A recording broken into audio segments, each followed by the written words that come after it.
Raise your hand if you bought a camera without knowing how to use it.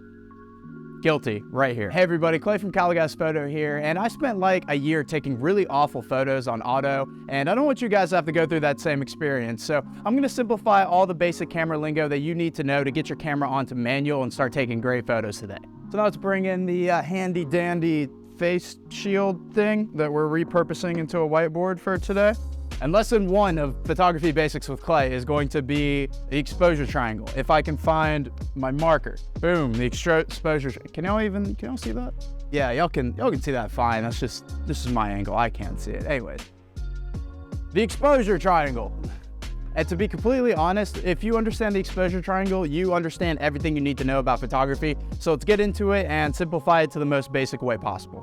First, I need to find out if I spelled aperture right. First thing when it comes to the exposure triangle is you need to know how to spell all three of them. Okay, lesson one complete. Spell the three elements of the exposure triangle right.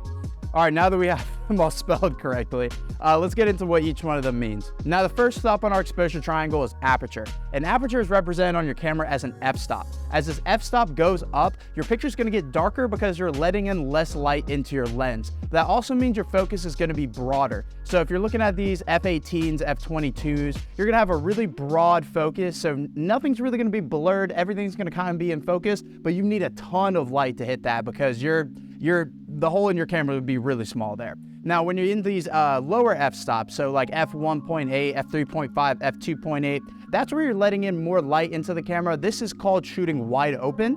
And when you do that, you're gonna have way more of a blurred background because your focus is gonna be way more precise. So at a lot of these lower f-stops, it's a lot harder to hit your target you're in focus because that focus is so precise. So you really need to be careful when you're using these lower f-stops that you actually have your subject in focus.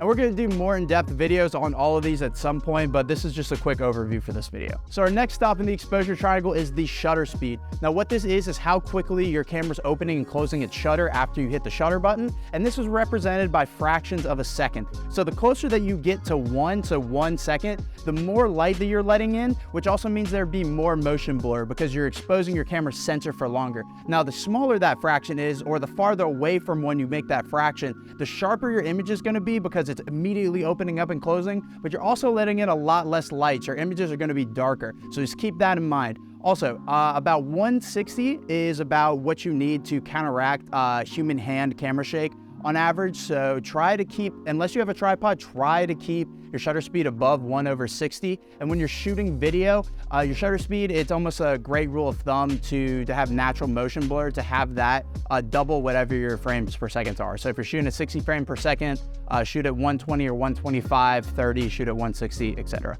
And last but not least, we have ISO. Now, I explain ISO as artificial light, so to say. What it actually is how sensitive your camera's sensor is to light, but think about it as artificial light. It's represented in hundreds, and the higher you push your ISO, the lighter your image is gonna be, but it's also gonna add a lot more noise and grain to the image. And then the lower that ISO is, the darker it's gonna be, but the less noise and grain you're gonna have. So always try to keep your ISO as low as possible. But obviously you're not gonna have perfect lighting everywhere you go, so you gotta bump it up sometimes. And especially on newer cameras, like the new mirrorless stuff, you can bump these ISOs up incredibly high and have it still look good. So don't be afraid of ISO, but also don't rely on it too much. And now you should have all the information you need to get your camera off of auto and start taking some better pictures on manual. If we helped you out at all today, make sure you drop a follow, like, comment, and subscribe, and go over to our website, calagaz.com, if you're looking for a new camera.